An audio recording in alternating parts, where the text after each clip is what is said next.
And number 10, Princess Diana. In the first episode that was revealed to viewers, Harry would go on to compare Meghan to Princess Diana. Harry would go on to say so much of what Meghan is so similar to his mom. She has the same compassion and she has the same empathy. She has the same confidence. She shares this warmth about her, and the episode would feature footage that was shown of William and Harry playing at a piano, and interview footage where you could see Diana talking about her two sons. While Harry goes on to say that the only thing he could remember about his childhood was that it was filled with laughter, happiness, and adventure, he would also mention that he didn't have any early memories of his mom, and it was almost like he internally sort of blocked him out, but all he could remember is her cheeky laugh and that she was always telling him that he could get into some trouble, but he had to be careful that he didn't get caught doing it. While Diana passed away, Harry was just 12 years old, and all the memories he could recall of his mother was being swarmed by the paparazzi, and that his advice was that he was given by the family to deal with the paparazzi was not to react and not to give into it. And number 9, the curtsy. In the second episode, Harry would describe how Meghan was when meeting the Queen for the first time. He described it as being a shock to the system. With the Queen being the first member of the royal family to meet Meghan, Harry waited until the absolute last moment to let Meghan know that she would be meeting the Queen. When the pair were in the car going to the Royal Lodge for lunch, Harry would last minute tell Meghan that his grandmother was here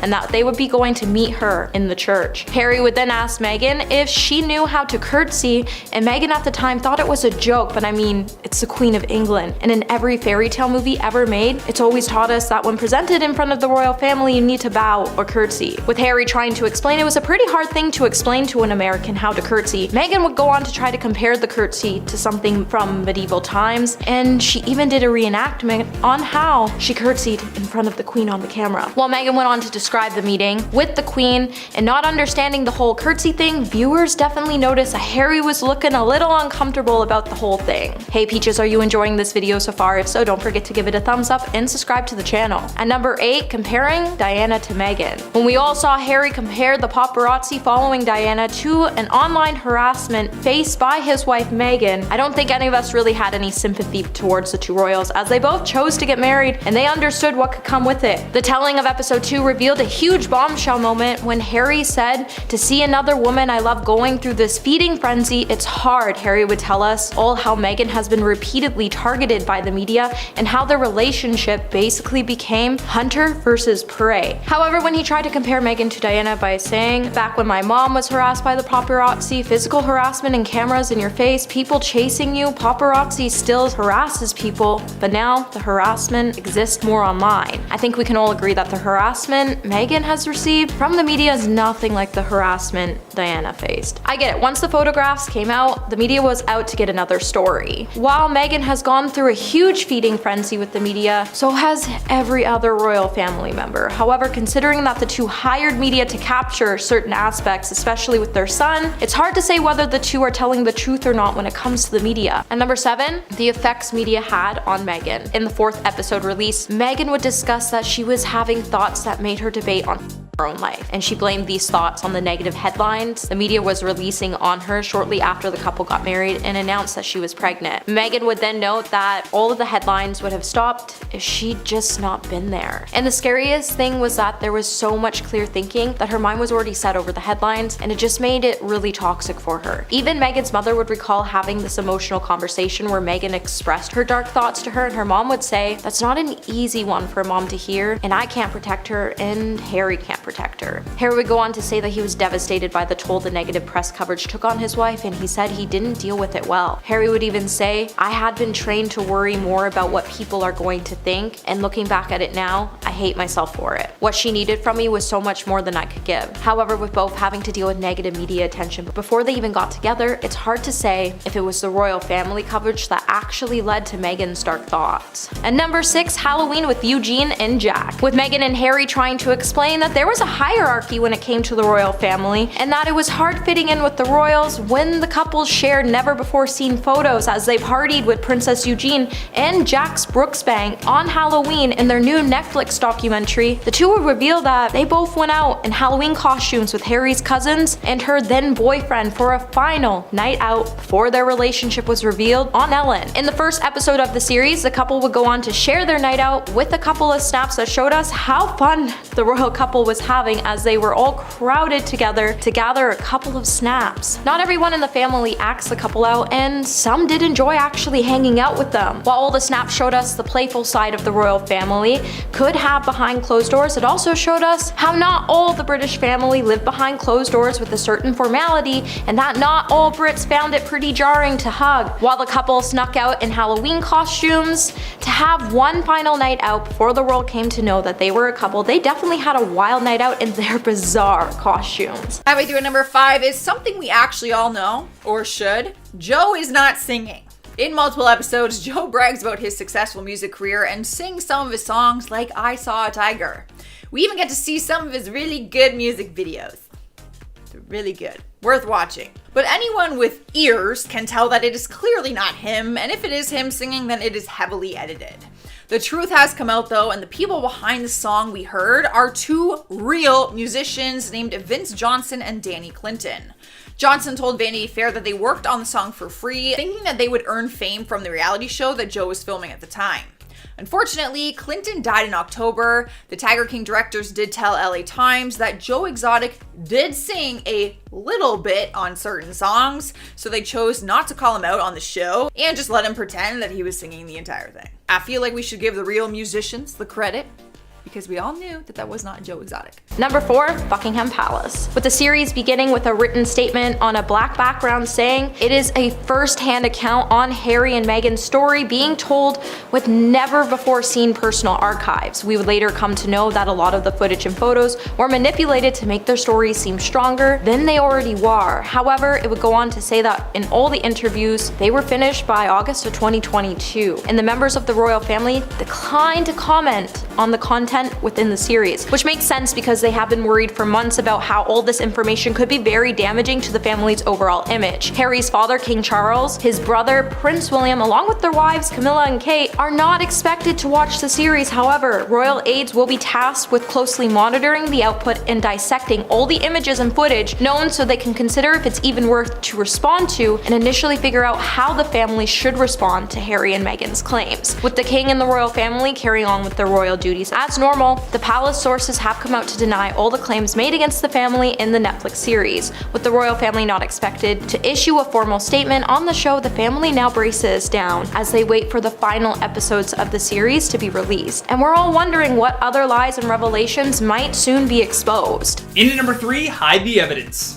Joe was sentenced to 22 years in federal prison for a conviction that included 2 counts of murder for hire and an additional 17 other crimes pertaining to violations of the Lacey Act, which prohibits the trade of illegal wildlife. Following his arrest, authorities searched the property and found the remains of 5 tigers. Some are suggesting that tigers, though, weren't the only thing that he buried on the property. Apparently, it was a sacred rule for Joe that if people were attacked, he would shoot the human over shooting one of his lions. This theory begins to hold water when you look back at the Louis Theroux documentary called America's Most Dangerous Pets. On the show, there was a strange moment where he told the host he would sooner shoot him than a lion if it came down to it. And number 2, Archie has an American accent. As part of the Netflix program, it would show Archie speaking to Harry and Meghan with an American accent. In the first 3 episodes shown of the Bombshell docuseries, it would offer the world an insight into Meghan and Harry's family life in California, and it would show us glimpses of Archie and also some images of their 18-month-old daughter, with some of these images and footages revealing Archie's favorite song is Benny in the Jets by Elton John. In episode 2, there would be a longer clip of Archie looking at hummingbirds with his parents. Archie, who is shown at the bottom of the frame in the video, is chatting with his parents, and in the clip, he could be heard chatting to them with an American accent. With both parents doing everything they could to make the world a better place for their 2 children, it has become equally as important for the 2 of them to make sure that they didn't make the same mistakes that their parents made with them. And at number 1 today, we have the parents' divorce. When Harry decided to share information about his parents' divorce, he would share with all of us that he was pulled from one place to another, and it was actually quite damaging on him. Speaking in episode 2 about the divorce, Harry would say, I think most kids who are the product of divorced parents have a lot in common no matter what's your background. Being pulled from one place to another, or maybe your parents are competitive and you're no longer just in one place that you want to be in. You're in another place less than you want to be in, and there's all sorts of pieces to that. Meghan would also recall her impact that separation of her parents had on her as she was a child, as she would have to vent her frustrations through a school assignment when she was just 12 years old. Meghan even wrote a poem that she would share with the documentary. 2 houses, 2 homes, 2 kitchen, 2 phones. 2 couches where I lay, 2 places that I stay. Moving here and there, from Monday to Friday, I'm everywhere. Don't get me wrong, it's not bad, but oftentimes it makes me sad. I want to live that nuclear life with a happy dad and loving wife, a picket fence, a shaggy dog, a fireplace with a burning log. But it's not real, it's just a dream. I cannot cry or even scream.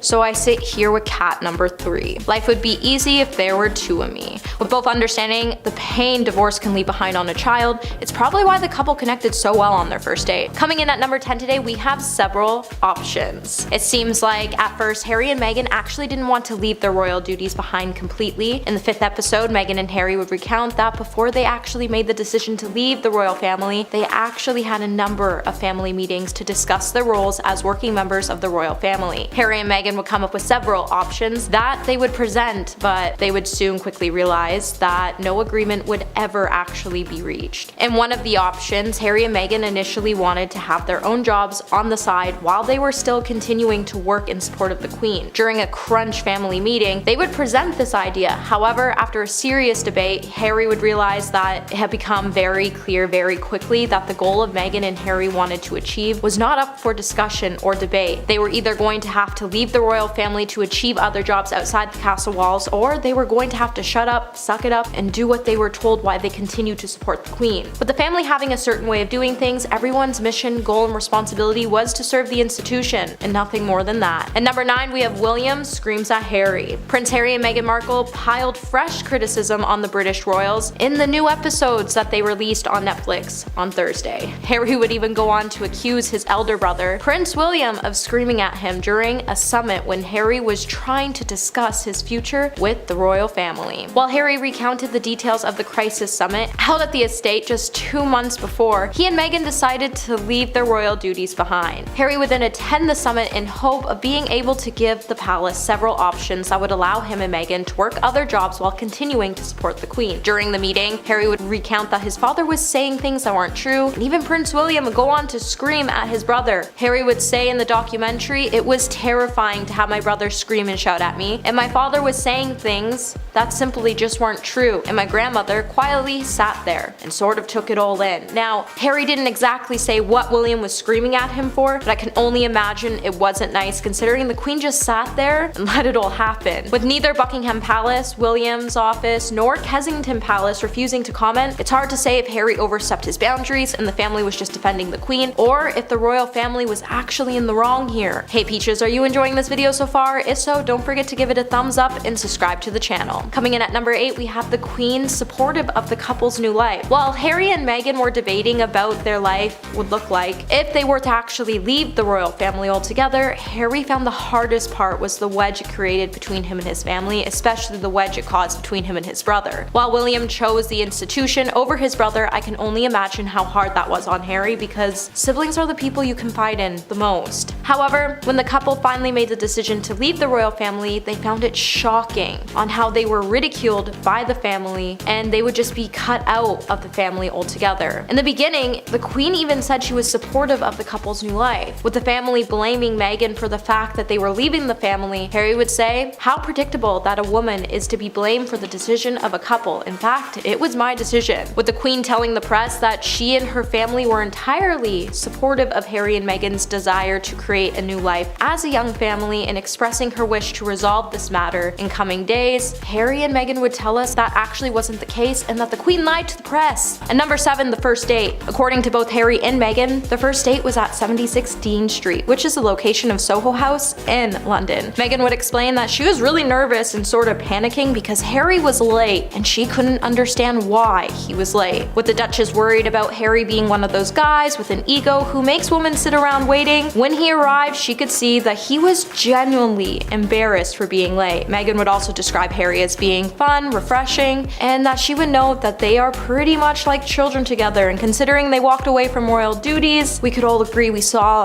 that they were children together before they even told us. The couple's first date lasted an hour, and then they had a good chat before leaving. And later on that evening, Meghan would even call him to ask him to go out for dinner with her before she had to leave the next day, and they had dinner at the same place they had their first date the next night. The couple then showed us a never before seen photo of the date where you can see Meghan snuggling into Harry's arm, and this was the exact moment Harry would notice that this woman was amazing and everything he was looking for, as Meghan met everything he was looking for on his extensive list. And number 6, fight with the media. In the 5th episode, it would begin with the couple's continuing war with the news media and efforts to dodge the paparazzi while spending Christmas away from the royal family in 2019. And to no surprise, in the final episode's release, we would learn that even more footage was manipulated to make them look like the victims. The headline at the Times were appealing about Meghan and appeared to be pretty harsh, as they ended up pushing the couple to their breaking point. Meghan would then recall, at this time, this is when she realized that she wasn't just being thrown to the wolves, she was actually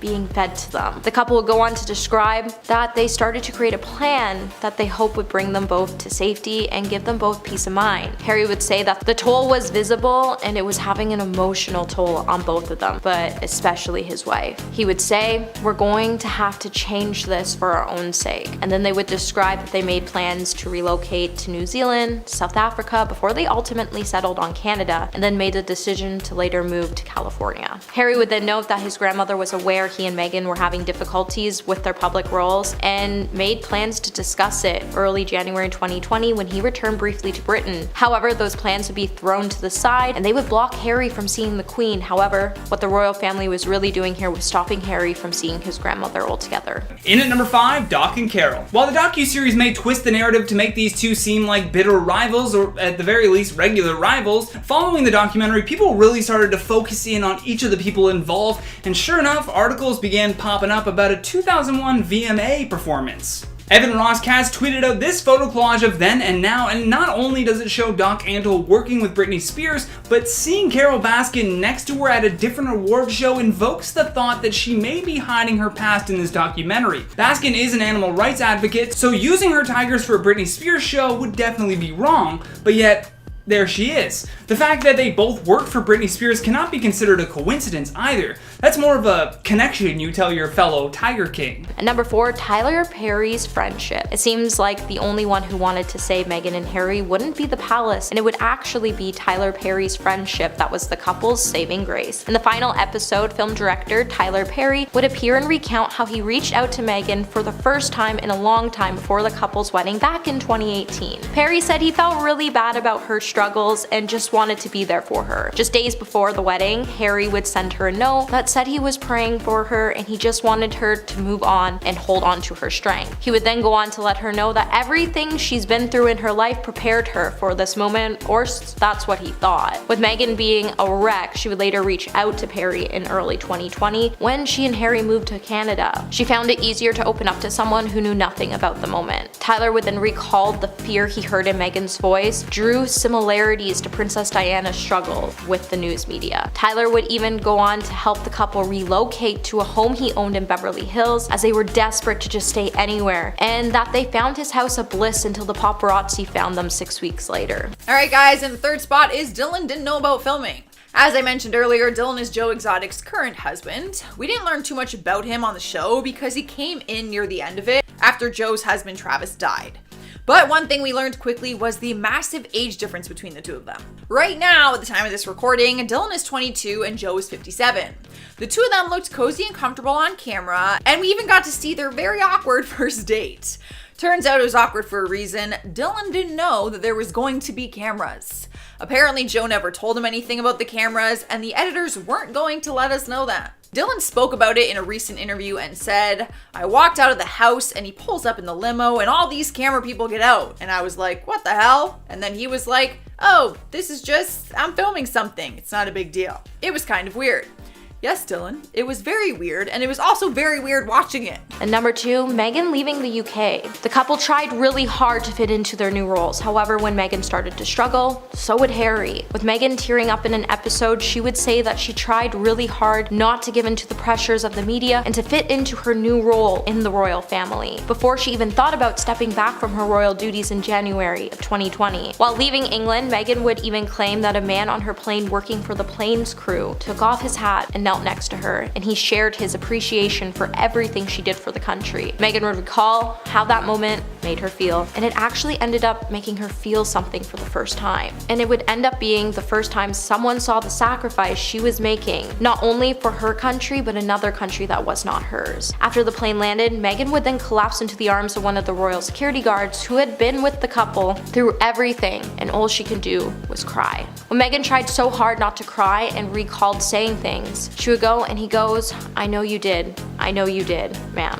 And that's the piece that's so triggering, because you go and it still wasn't good enough and you still don't fit in. Well, not everybody ridiculed the couple like the media was. It was nice to see Meghan finally heard words of encouragement. However, I wish she would have known that not everybody in the country hated her before that moment. And number 1, happily ever after? Now, this docuseries was filled with ups and downs, lies, and retold stories. We've learned secrets we thought we would never hear, and we have seen things manipulated to tell stronger stories. However, after more details about the private struggles were revealed, including the story about the miscarriage, in the final episodes, the couple would attempt to untangle the delicate strings surrounding Meghan's lengthy legal battle against the Daily Mail. And we would learn that she actually ended up winning her legal battle, with decisions coming down after the appeal courts rejected the Mail's bid to force a trial over her claim that it violated her privacy. In the final moments of the series, Harry would finally admit that he misses aspects of his former life. Leaving the palace caused him to lose friends, and the process of transitioning to the United States wasn't easy on him. Reflecting on the couple's experience, Harry would note that there's been times where he's been angry, however he can't be angry because he knows this is exactly where he's supposed to be. Beginning of list number 10 is the truth behind the missing hand. In the very first episode of the documentary, one of Joe's employees, Saf, is seen immediately after being bitten by a tiger. The bottom part of his arm was completely ripped off by a tiger, and he ended up deciding to amputate his hand rather than going through numerous operations to keep it. He returned to work at the zoo just 5 days after the accident. In the short clip, the accident looks like the tiger is at fault for obviously ripping off someone's arm, but turns out it was actually Saf's fault, and he's the first one to admit it. In a statement from 2013, he stated, "I broke protocol and stuck my hand in a cage instead of using the stick provided. The tiger wasn't put down, we just moved it off of the park, off of display." So the accident could have been completely avoided, and it wasn't really the tiger's fault. But that was not mentioned anywhere in the series, because obviously they needed that drama. Moving along to number 9, we have Travis's death. The most tragic scene from the series was when Travis, one of Joe's husbands, died on the property of the zoo. His death happened to be captured on video by one of the security cameras, and he died tragically after shooting himself. In the footage, you don't actually see the accident. You see another employee's reaction to it, who happened to be talking to Travis when it happened. It was portrayed as a suicide in the series, but it's come to surface that his death wasn't intentional at all.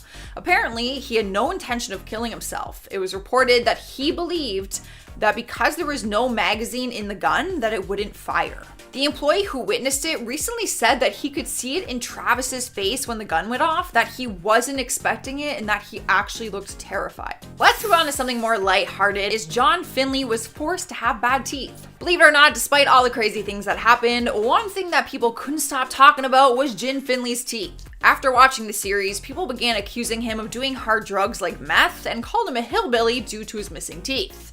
But the truth is, he actually had gotten his teeth fixed before the series started, and he was forced to take them out for the series.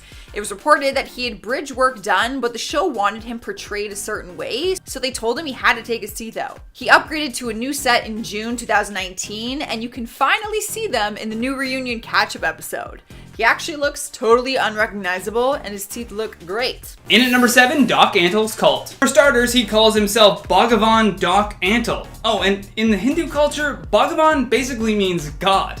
Check 1 for the cult side. He also is polygamous. Check number 2 for the cult side. The bizarre thing about Doc in this documentary is that he doesn't really appear nearly as much as everyone else. But I'll tell you what, there's definitely much more going on there than they let on. He has several homes on the property for each of his wives, who also work on the property for $100 a week. According to theories circulating online, Doc gives contracts to his wives and apprentices that last 2 years. These contracts do not allow them to leave, and it does not allow them to even contact their own family. I'm sorry, but that doesn't seem like proper business practices for the owner of a zoo. Seems more like the rules of a cult. And at number 6 is the murder for hire scheme. One of the reasons that Joe Exotic is in prison right now is because he was charged with setting up a murder for hire scheme against his enemy, Carol Baskin. But that might not actually be the case, and someone else might be responsible for the entire thing. Joe's current husband, Dylan, recently opened up during an interview and said that Jeff Lowe is responsible for setting the whole thing up.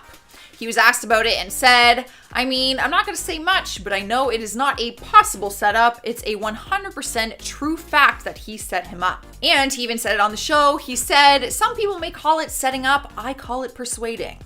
Maybe we didn't catch that in the series, but he did actually say that. There is a possibility that the series isn't showing us more to that side of the story because Joe is in jail and the documentary is all about him. So you kind of have to make it look like he is in jail for a reason. And number 5, Harry on Meg exit day. In the opening scenes of the documentary, Harry is shown at Heathrow Airport by himself in March of 2020. This footage would come after the Meg exit crisis as he prepared to leave the UK for the last time as a senior royal. Harry would then say, this is about duty and service, and I feel as though being a part of this family is my duty to uncover this exploitation of bribery that happens within our media. The cameras would then cut to Meghan by herself in Vancouver wearing a towel on her head saying, unfortunately, in us standing for something, they are destroying us. With the few dated clips, it suggests that the couple were already thinking about telling their story before they even exited from the royal family. Now, there's always been reports that the couple were going to play and exploit their royal status early on, and that the fact they clearly wanted to use some of this footage at some point. The couple's knowledge of the royal family essentially ended when they left the country and the institution, but that hasn't stopped them from trying to dig up more information to make their truth come to life. We've made it to number 4, and we have John Rank's leg accident. We met John in the series, who was the former manager at Joe Exotic's Animal Park, and in the documentary, we saw him putting on and taking off his artificial legs. He explained that he needs them not because of a tiger attack, but because of a previous ziplining accident. But like most things on this list, that is only half of the story. His accident is actually a lot worse than it appeared on the series. Back in 2010, he explained the accident to Oklahoma newspaper and said it was relating to a bungee jump accident. Not only did a pulley malfunction during his jump, but he fell 55 feet to the ground and completely crushed his legs. That wasn't his only injury though. He didn't fall on ground. He fell on a 6-inch metal stake which pierced through his colon and stomach. He had more than 20 operations on his feet and legs.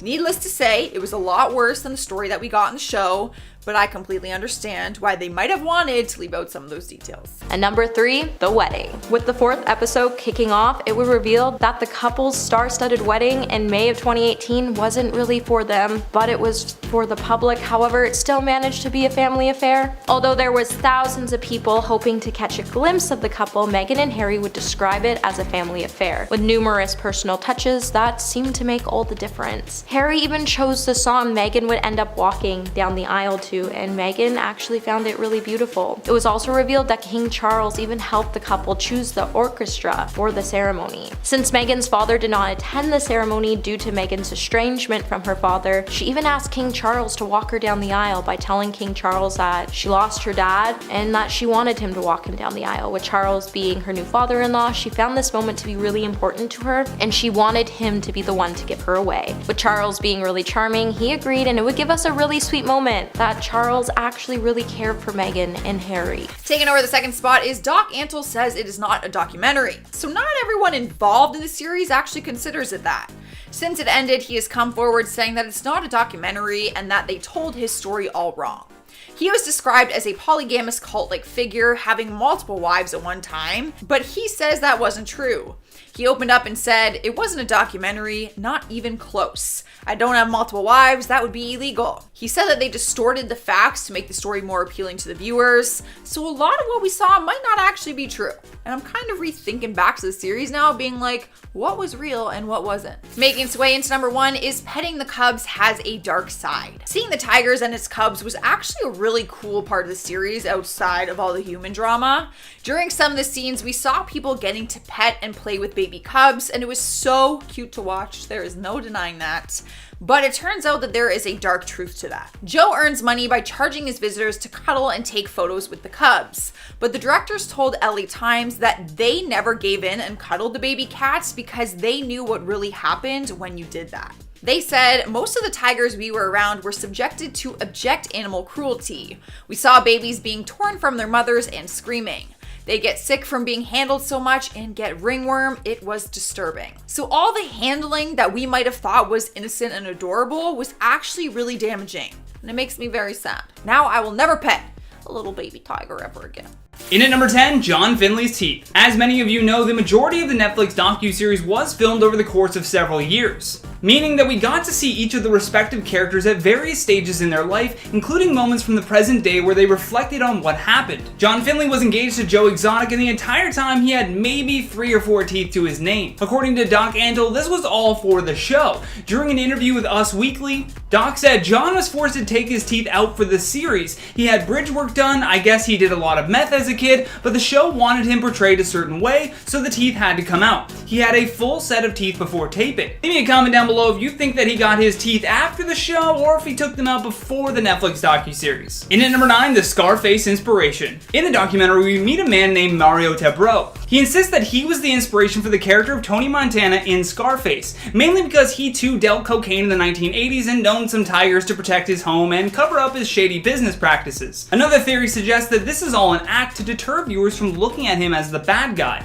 Even though he is definitely a bad guy and has done some very illegal things, much like Tony Montana, we view him as this kind of cool law-breaking character. The theory they suggest that he was this inspiration is almost entirely false. Scarface is partly based on the protagonist of the original novel and the 1932 film adaptation. By association, the character is also inspired by Al Capone. According to Oliver Stone himself, Tony's last name was inspired by former NFL quarterback Joe Montana, Stone's favorite player. Not once though does he mention drawing inspiration from this guy. In at number 8, the studio fire. When it comes to a piece of property, being the studio, catching fire, it's sad, but you have to look at who had the most to gain from that scenario and who had the most to lose. In this theory, we're proposing that Joe Exotic had a lot more to gain. Director Rick Kirkham had his life's work in that studio that suddenly burned to the ground. He remembers dropping to his knees at just watching all of the work that he had just done be destroyed. Joe, on the other hand, recently found out that there was incriminating footage of him on those tapes. He also had an ongoing lawsuit with Carol Baskin. The studio that burned down was about to be searched for evidence pertaining to that case. Mysteriously though, a man was caught on footage going into the building hours beforehand and walking away with equipment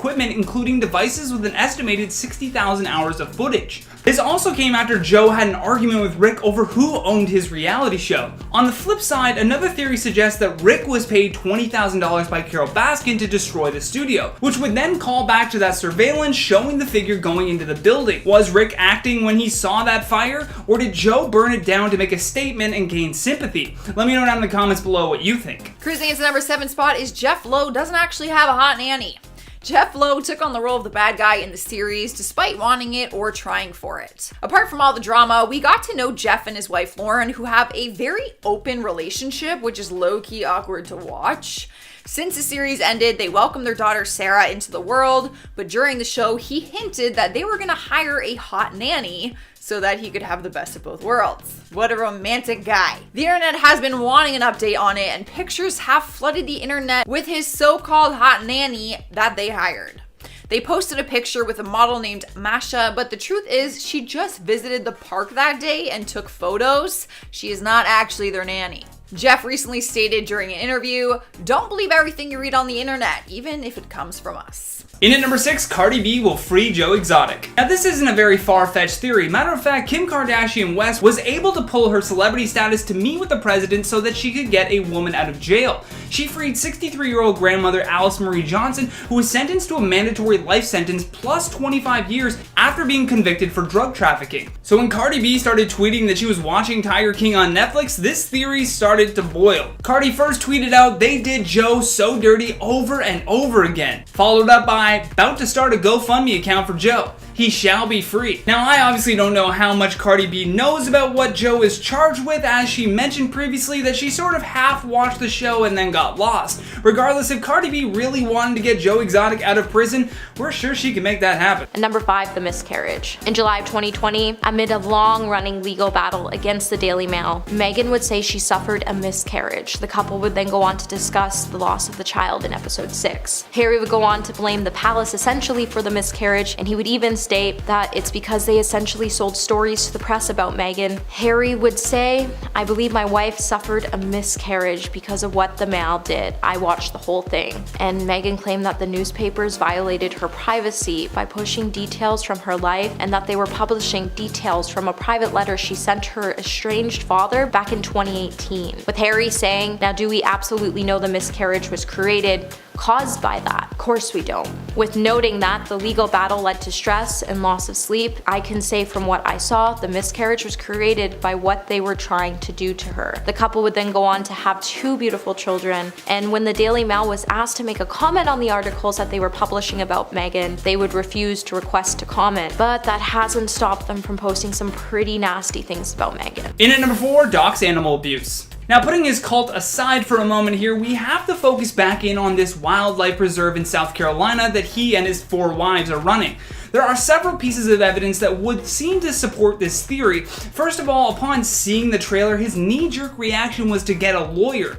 Recently, the USDA fined him and his facility with hefty 4-figure fines. Plus, close to the end of 2019, his entire facility was raided on a search and seizure case pertaining to some lions that he had sold to a private zoo in Virginia. Additionally, there has been rumors that he fed Valium to his animals to keep them docile for shows so that he wouldn't need a leash on the animal. Joe Exotic used to actually sell cubs to Antle for a while until Jeff took over and put the kibosh on that. His reasoning was that he believed Doc was putting the cubs in gas chambers after they could no longer make him money. The film also supports this theory by displaying how expensive it is to keep fully grown tigers. And number 3, the media. Throughout the episode, it's clear that Meghan and Harry can't stop claiming that the media has been trying to find a way to destroy Meghan, even if she's did so much to be good. In episode 2 of Harry's and Meghan's 6-part docuseries appeared a link to the European Union referendum to culture war in the UK at the time of their engagement in 2017. When the couple gathered enough courage to speak about the press coverage of Meghan, Meghan would finally say, at one point,